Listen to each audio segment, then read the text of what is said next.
Hello everyone, I hope you all are doing very well. तो स्वागत है आप सबका एक नई वीडियो में।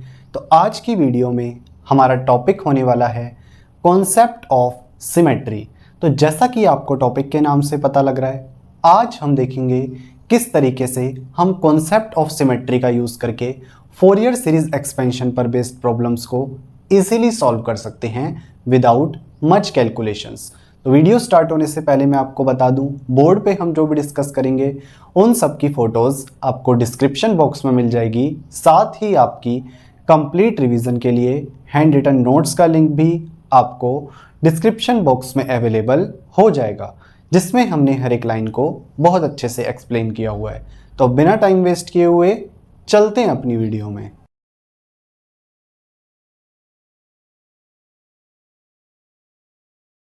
ओके, तो यहाँ पे हम डिस्कस करने वाले हैं कॉन्सेप्ट ऑफ सिमेट्री को, यानी कि किस तरीके से कॉन्सेप्ट है जो सिमेट्री का वो हेल्प करता है फोरियर सीरीज एक्सपेंशन पर बेस्ड प्रॉब्लम्स को इजीली सॉल्व करने में। ठीक है, जिसमें हम क्या है एक या एक से ज़्यादा कोफिशिएंट्स को नेग्लेक्ट कर सकते हैं इन फोरियर सीरीज।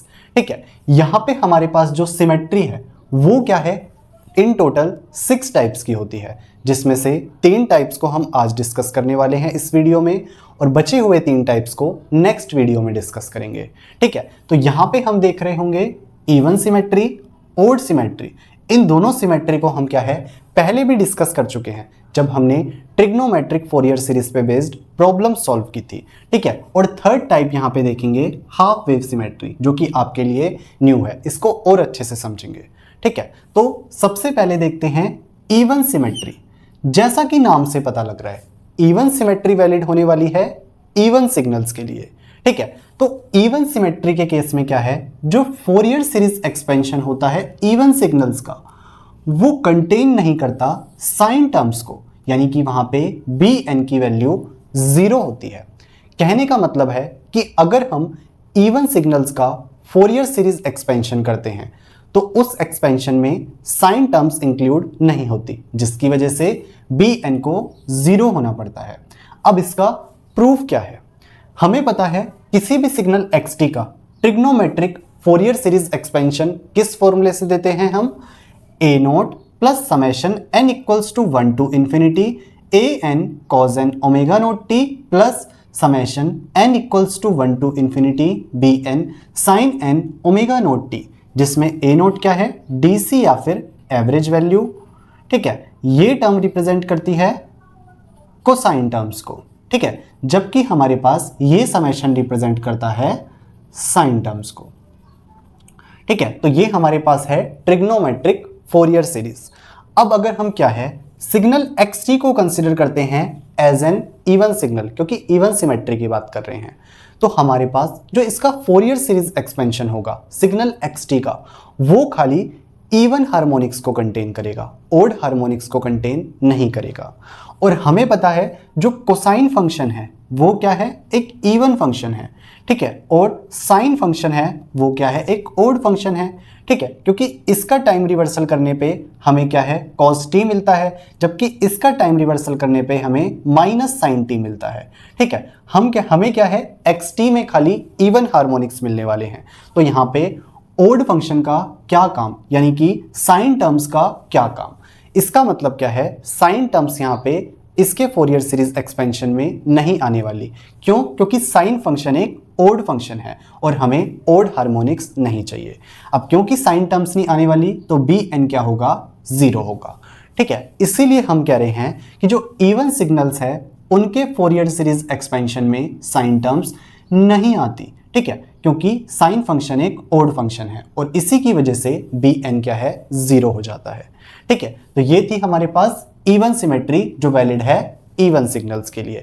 अब एग्जाम में कोई क्वेश्चन आएगा आपके पास जिसमें आपको दिख रहा है उस क्वेश्चन में जो आपको सिग्नल गिवन है वो एक इवन सिग्नल है, तो आप उसमें क्या है डायरेक्टली ये लिख सकते हो कि इस सिग्नल के लिए बी एन की वैल्यू 0 हो जाएगी, यानी कि आपको बी एन फाइंड करने की नीड नहीं है, आपका काम ए नोट और ए एन निकाल के चल जाएगा।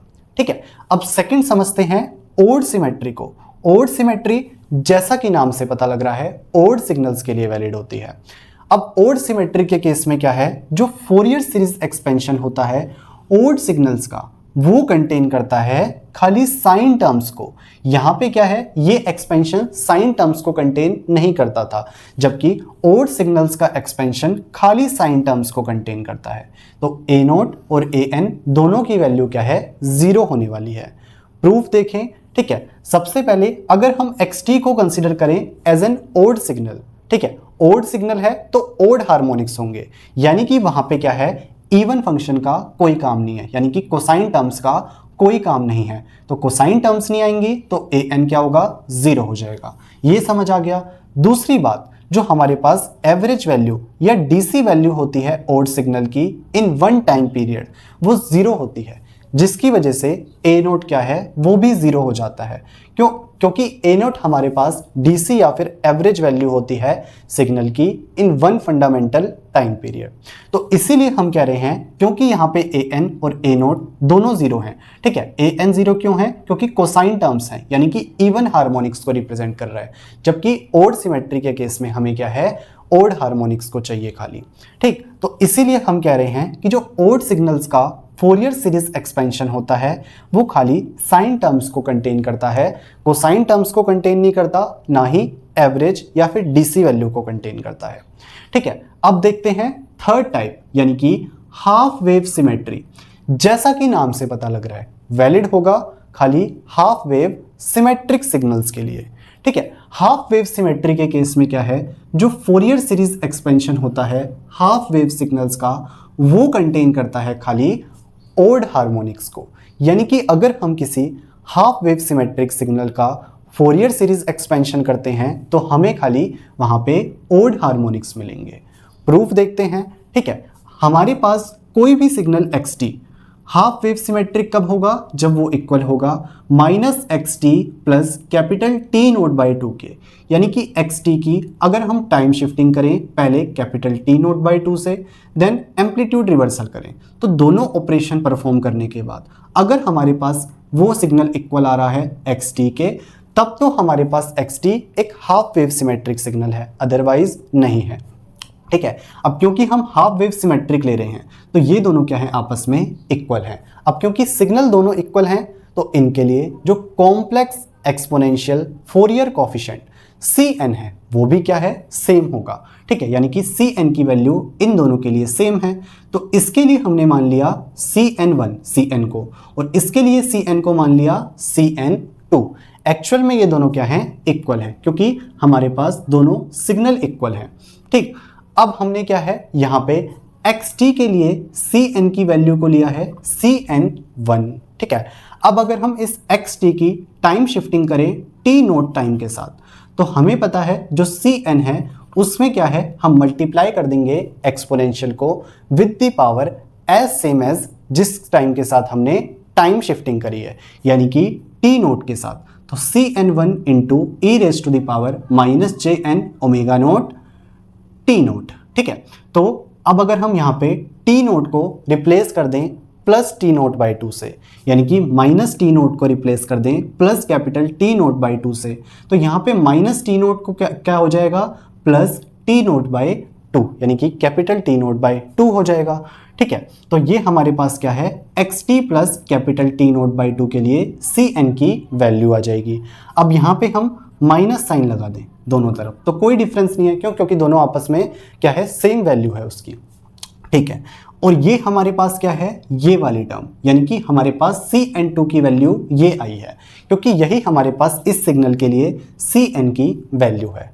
और हमें पता है Cn1 इक्वल है Cn2 के, तो Cn1 इक्वल हो जाएगा Cn2 के, जिसकी वैल्यू ये आई है -Cn1 e raise to the power, यहाँ पे हमारे पास प्लस है e raise to the power jn omega naught capital T naught by 2। Omega naught क्या होता है, फंडामेंटल एंगुलर फ्रीक्वेंसी, जिसका फॉर्मूला होता है हमारे पास 2 pi by capital T naught, ठीक है, 2 pi by capital T naught.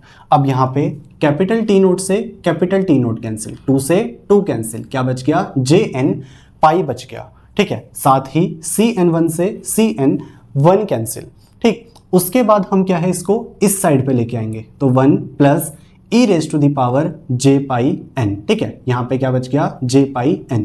अब e raise to the power j pi की वैल्यू क्या होती है, -1 होती है, हमें पता है। तो ये आ गया 1 प्लस -1 की पावर n इक्वल्स टू 0। अब ये टर्म हमारे पास 0 कब आएगी, जब ये हमारे पास -1 होगा, और ये -1 कब होगा, जब n हमारे पास ओड होगा, यानी कि -1 की पावर 1, -1 की पावर 3, -1 की पावर 5। अगर n ओड है तो ये -1 होगा और ये टर्म 0 होगी, यानी कि n की वैल्यू हमेशा यहाँ पे ओड होने वाली है। अब क्योंकि हमारे पास n की वैल्यू हमेशा ओड होने वाली है, तो यहाँ पे जो फोरियर सीरीज एक्सपेंशन है वो खाली ओड हार्मोनिक्स को कंटेन करेगा, जो कि हमने कहा था कि हाफ वेव सिमेट्रिक सिग्नल्स के फोरियर सीरीज एक्सपेंशन में खाली ओड हार्मोनिक्स आते हैं।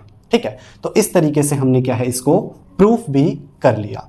यहाँ पे हमने क्या है, 3 टाइप्स ऑफ सिमेट्री को बहुत अच्छे से समझ लिया कि इनका किस तरीके से यूज होता है प्रॉब्लम सॉल्व करने में, साथ ही किन सिग्नल्स के लिए ये वैलिड होती है। सबसे पहले इवन सिमेट्री के लिए हमने क्या देख लिया, अगर सिग्नल इवन है तो उसमें साइन टर्म्स नहीं आएगी, यानी कि bn 0 होगा। सेकंड वन क्या देखा था, अगर सिग्नल ओड है तो वहां पे खाली साइन टर्म्स आएंगी, यानी कि a0 और an 0 होगा।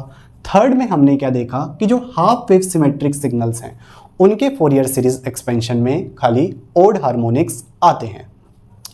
सो आई होप आपको आज का लेक्चर समझ आया होगा। बाकी आप नीचे दिए नोट्स पढ़ेंगे, आपको और अच्छी अंडरस्टैंडिंग मिलेगी। तो आज की वीडियो में इतना ही, मिलते हैं आपसे नेक्स्ट वीडियो में। Till then peace out, thank you.